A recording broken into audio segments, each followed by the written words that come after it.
So that Putin speech, that was a thing, wasn't it?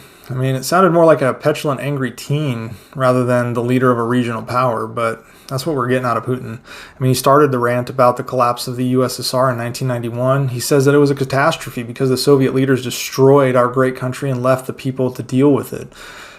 I've talked about this before. He was there in Germany when the collapse happened.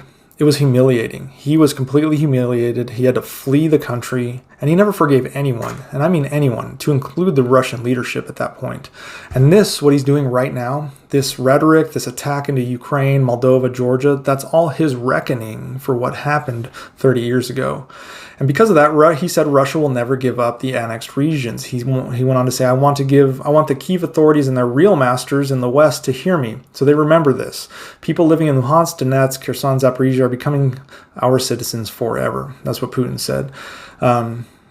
He also said he was justified in making those claims because the United Nations founding charter allows for self-determination. So what's interesting is he actually decries the rules-based order that the UN follows, and it was developed by the West later on in the speech, but absolutely leans on the rules-based order for justifying what's going on in eastern and northern Ukraine. So kind of a hypocrite, but we all knew that. He went on to say Ukraine must give in. The Kyiv must give. It must immediately end hostilities and the war that they unleashed back in 2014. So he went back to 2014, basically just justifying why he's being fucking terrible in Ukraine for the last 8 years. And he wants to go to the negotiating table. Ukraine obviously consistently demands that the Russians leave their land, to include Crimea. And President Zelensky went on to say that Russia needs to be punished for its actions, and they are ready for dialogue, but with a different Russian president. So he's not going to talk to Putin at this point. I don't blame him. Ukraine believes that a ceasefire would simply give Russia time to regroup its forces for a renewed assault, and they're correct. Ukraine needs to continue to push forward regardless of what Putin says. Putin went on in the speech to say that the West is trying to destroy Russia, saying that they don't want us to be free, they being the West, don't want us Russians to be free. They want us to be a colony. They don't want an equal partnership. They want to steal from us.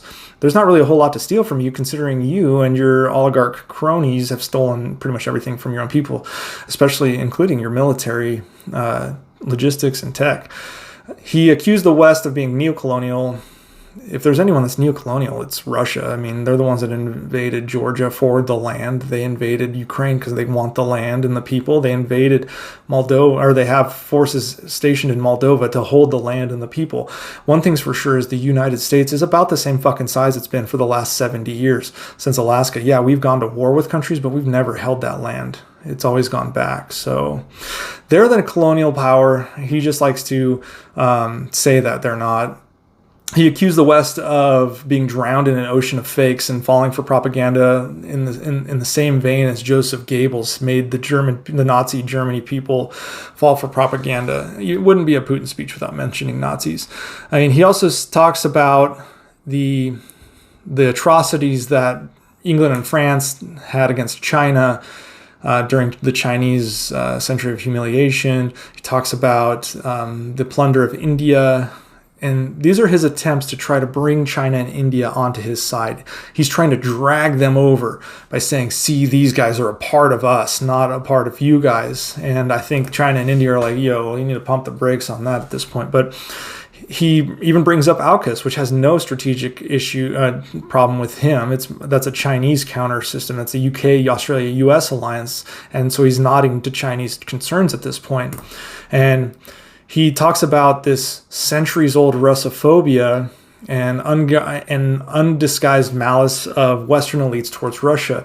Yeah, no, we were on the same side in World War II. You just don't understand. You don't be shitty people, and we won't do that. He said that they were forced into trade for mutual benefits for European benefits rather than Russian benefits. Yeah, you're the ones that agreed to the deals for energy. He said the West said for centuries that it is bringing freedom and democracy to the world, and they've done exactly the opposite. Except by all metrics, freedom and prosperity across the globe for the last decade has been higher than ever before. But this speech was not for the Ukrainian people, it was for the West, and really to kind of like hoorah his own people. He went on to talk about how the United States, not Russia, poses a nuclear threat.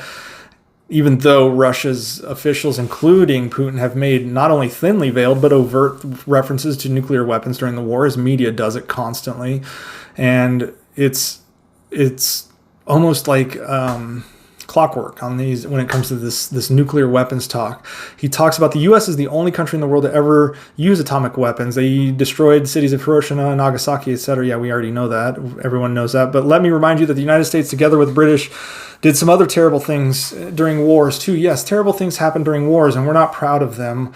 We try to be better as we go. The difference is you don't. You're using the same fucking tactics that were used in World War II. He says that just in case we forgot, the nuclear bombings in Japan were used to intimidate both Russia and the whole world.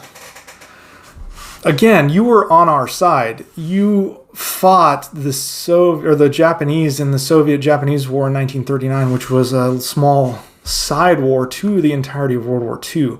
That's just complete horseshit, what he's bringing up there. I mean, he talks about the U.S. military doctrine being one of total domination. Yeah, that's okay. I mean, I'm not sorry that Russia can't do that. The U.S.-led order since World War II has brought about some of the greatest instances of peace across the globe, to include in the former Soviet states. Period. He interestingly does a rhetorical change. Instead of calling us the West, he starts calling us Anglo-Saxons, as if there's like only Anglo-Saxons in the West. That's hugely racist of him, but it's creating a religious undertone. And what's interesting is he's supported by many Russian celebrities after his speech that were calling on a holy war. He went on to say that sanctions are not enough for the Anglo-Saxons. They have switched to sabotage. In fact, they have begun to destroy the pan-European infrastructure, which he's talking about the Nord Stream 1, Nord Stream 2. And there we are, folks. There's the false flag. There's the reason Russia did it. He wanted to be able to say that Anglo-Saxons are destroying the European order. That's it. At this point, Putin hasn't actually mentioned Ukraine for 15 minutes. He's just talking about the West. He then rants about LGBTQ rights, attacks Americans' Western-backed rules-based order, like I said earlier. Here's the reality. There is no grand strategy at this point. Russia's media is confused and all over the place. Putin has talked for 2 decades about the West's wish to destroy Russia, and Russia has actually grown in power and become stronger, more both economically and maybe militarily, but that wouldn't be our fault. That would be his own fucking bullshit. But the big question is, does this fervor make him more or less likely to use nuclear weapons? Are these the legit threats, or are they just a bluff? And nobody knows. No one knows in Moscow. No one knows in the Western world. And I don't even think Putin himself knows. He insinuated in typical Putin fashion that nukes are bad, but since the U.S. has used them, and it was nearly 80 years ago, but since the U.S. used them, he can too. So who knows? It's certainly a step in the wrong direction. And this is probably the most anti-U.S. speech I've ever heard him make. This speech will effectively doom Russia for good, but Putin has made it clear, if Putin goes down, Russia is going down with him. And I'm not sure what China and India are thinking. This is most certainly the speech they wanted to hear. Lately, China has been calling for a ceasefire and trying to create space between the Kremlin's ambitions and Beijing's need to conduct a bit of business with the West. At this point, Xi has to be concerned about the megalomaniacal path Putin is on. And the West will most certainly demand a harder line from China or face economic consequences, something the Chinese absolutely can't afford right now. Biden vowed to hold Russia accountable for his fraudulent attempt to annex Ukrainian territory. They actually have been in talks saying that the United States and NATO would respond very severely to a Russian use of a nuclear weapon. They told that directly to the Kremlin in talks between the two. And for once, I agree with Putin's advisor, which is Alexander Dugin. This speech is effectively an unofficial Kremlin-led declaration of hostilities against the West.